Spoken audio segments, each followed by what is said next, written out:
Hey everyone, Jade Simmons here, coming at you from Jackson, Mississippi. We are still here. We leave in the morning to head to Tennessee to do the hard work of gathering signatures to be on the ballot. When we're done with this week, that'll be 3 more states that you'll be able to see my name on the ballot: Arkansas, Mississippi, and Tennessee. Come on in. I want to talk to you today about a vision of a nation that engages in hard work. Coming at you filter-free, makeup-free, sweaty, a little bit smelly in my t-shirt because I've been out all day with the team. I was a little bit sad. I had to leave the team this week, this week. So I didn't get to be out in the street with them. So this was my only day to be on the street. I love being out there partially in disguise with my mask on, my shades, my sister girl hat, and just talking to the people who live in the areas. You know, we're out here asking people to sign a petition to get some random person on their ballot. And what they're finding, what they're loving, is the fact that behind the mask is the actual candidate. So I want them to see me engaged in the hard work. It'd be easy to just pay a bunch of people to go out on the streets for me, but there's something different about having a candidate that's willing to put in the work, that's willing to shed the glamour, right? And to be amongst the people. And so that's been really powerful. It's one of my favorite times. My team gets mad at me because I probably talk to people more than I get signatures.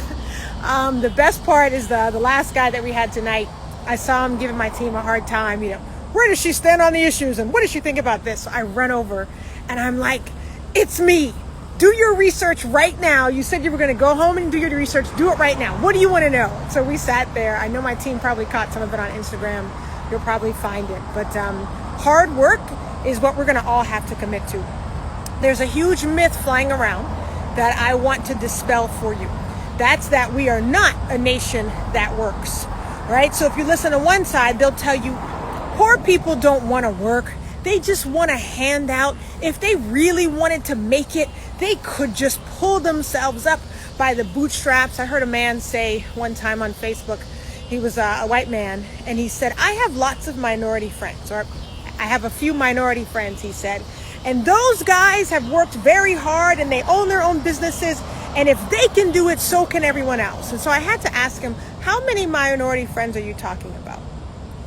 It's like 2 or 3. I said, so you're judging the situation of all of America, all people of color who are living below the poverty line, on 2 lives that you know. Listen, we've got to stop being so limited. Our story is not everyone's story. If I wanted to, I could say the same thing. I'm a black woman. All you got to do is study hard, go to the best schools, Northwestern University, Rice University, play classical music, be one of the good guys, and you'll just be able to make it. And that would be a myth. Listen, we have to think bigger now, open our vision to understand that everybody's story is not our own, that every Mexican person is not like the one Mexican person that did us wrong, that every black person is not like the one black person that did us wrong, that every white person is not like the one white person that did us wrong. We've got to stop limiting people by our own limiting beliefs. Hard work is where we are. There's another myth that if you're wealthy, if you've gotten money, you haven't worked for it. It was given to you. You don't know what it means to put in hard work. Listen, your girl right here is a small business owner. And I went from being a freelance artist who did not make a lot of money to running my own company, putting my career in my own hands, taking ownership, deciding I was not just going to be someone who was dependent on other people booking me, but that I was going to create my own income streams. Let me tell you, first of all, run whenever anyone says they're self-made. There's no such thing. First of all, your mama had you, so you weren't self-made right then. When your mama had you, somebody, at least 2 people, played a role in you being here. And any of us who've gotten anywhere in life can look back and see so many things were laid out for us. Even if you feel like nobody gave you a leg up, you can look a generation previous and find that there were people who were knocking down walls on your behalf before you even got there. So nobody is self-made. We all must work together. People who have money, the majority of them have worked for that, and they've worked hard. I will tell you, as a small business owner, it hurt when I had my record year in terms of revenue, and I paid in taxes more than I made my first year in business. when I started. It's real. So don't think that those of us who have means have not worked for it. Those are myths. Those are myths that are used to keep us hiding behind either side. Here's what we're going to have to do. We have to lean in as a nation and commit to hard work. It's going to take hard work to turn around the devastation of COVID-19. Some of that hard work is going to feel like sacrifice, but I know most Americans want to work. You have to ask yourself, why are people on unemployment not going back to work? Not because they're lazy, because they're making more money now, because their jobs weren't paying them what they were worth. So we must go into a season now where our workers are paid what they are worth, so that $600 is not enough to keep you at home, right? We've got to ask hard questions.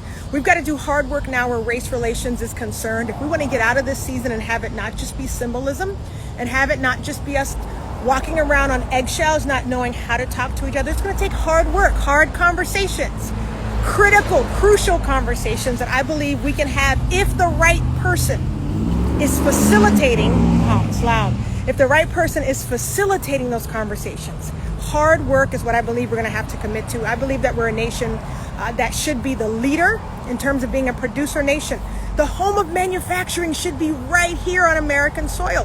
Companies should be coming to us. Do you know that in the new year, if nations are smart, they're going to now create what I call a new industry of ongoing emergency preparation. That's going to help us jumpstart the economy by the creation of new jobs. Don't let anybody tell you that it's about getting back to work. There are going to be many industries that are not coming back. Many companies are not coming back. We're going to have to do the hard work of creating jobs out of thin air.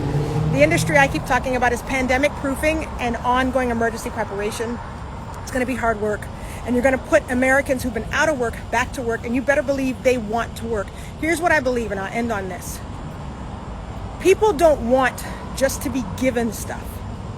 They want to have the ability to do for themselves, and they don't want to be suppressed, oppressed, or blocked when they go about doing the hard work required to get what they need. So business owners out there, get ready for an era where access to funding is much easier, where government contracts also go to small business owners and corporations who are committing now to improving the record where social injustices are concerned, to corporations who now are improving the ratio when it comes to females in leadership, minorities in leadership.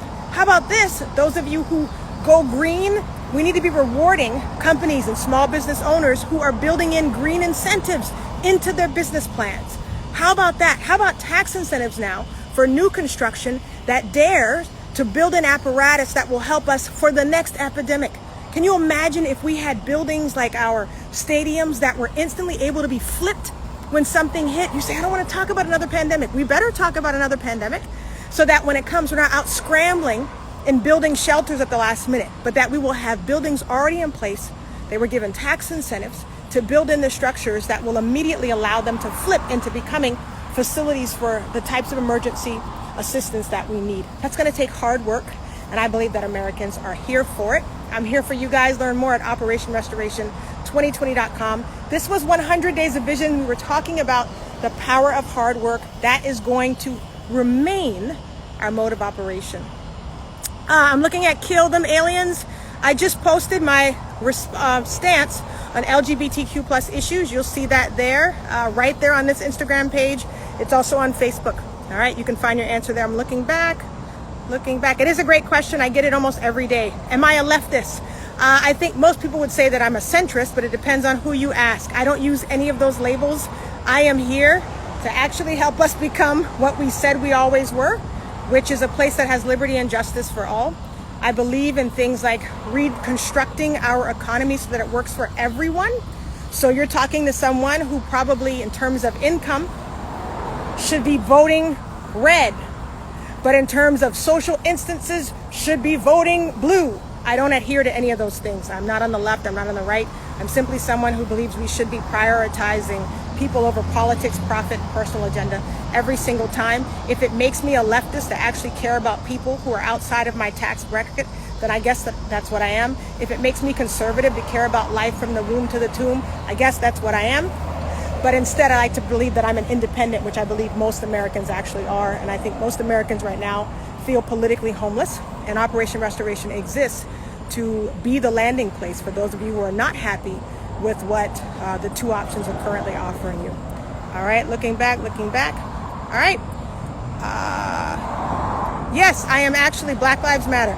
I am actually running for president of the United States since January of this year. We didn't announce until February because, unlike some candidates, we wanted to have our paperwork in order. We wanted to be legit. We are now available for you to vote on me in 44 to 45 states already. By August 10th. It should be up to 46. And then we are challenging some of the states that have been giving us a little bit of trouble. So you'll either see us on the ballot, my name actually on the ballot, or you'll be able to vote for me as a registered write-in. And we'll explain that process. It is so legit, it's not even funny. We believe that literally taking the vote in your hand, taking your pen to the polls and saying we are not going to allow either party to be entitled to our vote. We are going to vote our vision, not our party, not our skin color.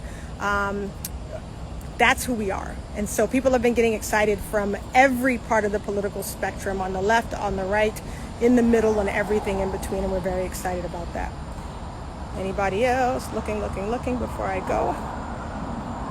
Make sure I answer your questions. I like to come back sometimes. I'm voting for you, and that's it. Period. I love it. Period. Listen, we get a lot of people out here that find out about me and in 15 seconds say, I'm voting for you. And you know what we say? We say, not so fast. We say, do your homework. It's that kind of quick voting based on, I like how she talks. I like the color of her skin. I like the fact that she's a woman. That's the kind of voting that gets us in trouble. We must vote now based on vision. So as much as we want your vote, we want to make sure that your vision aligns with ours. And we say that boldly because what we found is that whenever anyone actually does their research on us, they tend to stick around. All right, love you guys so much. 100 Days of Vision, talked about hard work. Hope that it resonated with you. If it did, share. Go to operationrestoration2020.com. How can you help spread the word? How can you help donate $1, $5, $10, $20? You guys are powering us. This is the grassiest of grassroots.